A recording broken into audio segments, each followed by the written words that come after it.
theory, Gangland sure sounds like a great game. You've got a mobster theme and gameplay that's part action, part strategy, and part sim. You can run a number of different illegal businesses like chop shops and brothels, as well as putting out contract hits and other mafioso activity. In practice though, Gangland fails to bring all the different pieces together, leaving a game that has a lot of good ideas but is sometimes convoluted and frustrating. In Gangland, you play as Mario Mangiano, one of 5 brothers from Palermo, Sicily. One night, your brother Chico is found dead.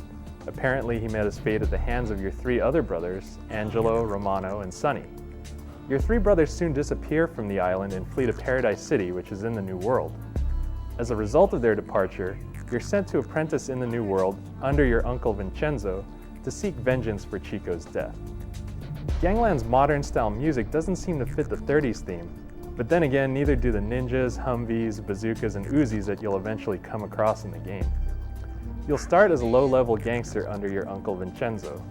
You've only got one goon sidekick to start out with, and your missions start off slowly by having you extort nearby businesses, like a gun shop and a restaurant, and also having you carry out small hits for your uncle. As you gain first-hand knowledge about running a protection racket and offing poor saps, you gain experience that allows you to hire and simultaneously control more goons. Gangland's combat is hit or miss. While you can and must use the environment to your advantage by positioning your men behind cover, the action usually develops so fast that it can be difficult and frustrating to manage. The ability to issue orders while paused would have done a lot to mitigate the chaos, but this feature isn't available in Gangland. Complicating things even more is the random manner in which NPC bystanders and nearby police participate in gunfights. Most NPCs will simply run away from the area, but a good percentage of them carry their own weapons and will often fight with you or against you. The same goes for the police, though mostly they'll shoot at gangsters on either side. There appears to be little rhyme or reason as to when these third parties will be with you or against you, which adds to the trial and error nature of Gangland's underlying strategy. The enemy artificial intelligence feels pretty basic as well. Damaged units will often try to run away and heal up with medkits, but sometimes enemies stack together foolishly, thus making them ideal targets for bombs and dynamite attacks.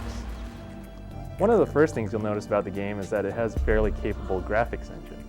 The city maps you play in are rendered in 3D, and the streets and buildings you explore have a satisfying level of detail.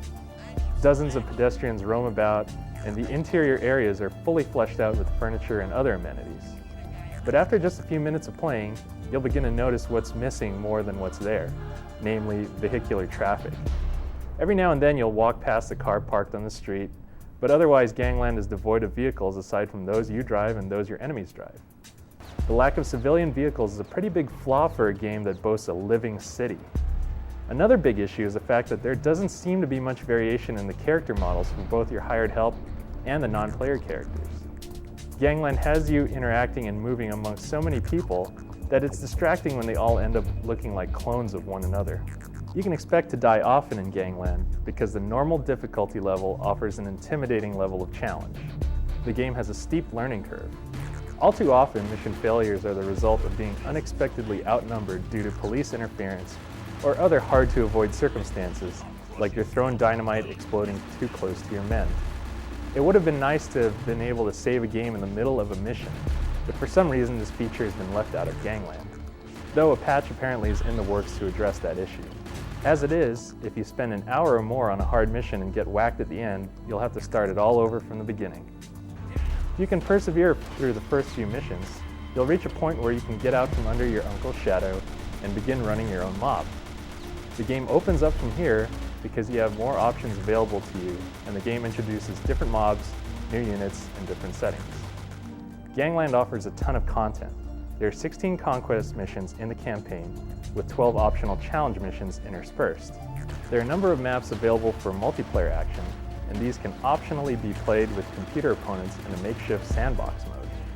Against human opponents, building up your empire in the standard conquest mode feels somewhat slow, but a faster-paced shootout mode is also included for those with shorter attention spans. Though the game touts online capabilities, like many real-time strategy games, Gangland wasn't designed with dedicated servers in mind. Those who are very interested in gangster-themed games will still find plenty to like about it, since its general design is fairly solid. There's an undeniable charm in taking over businesses, running a protection racket, and interacting with international mobsters as you vie for control of the city. Gangland certainly offers a lot of ambitious features to add depth to the gameplay. However, it's too bad that the overly chaotic battles, some balancing issues, and a lack of attention to vehicles keep us from giving it an unqualified recommendation.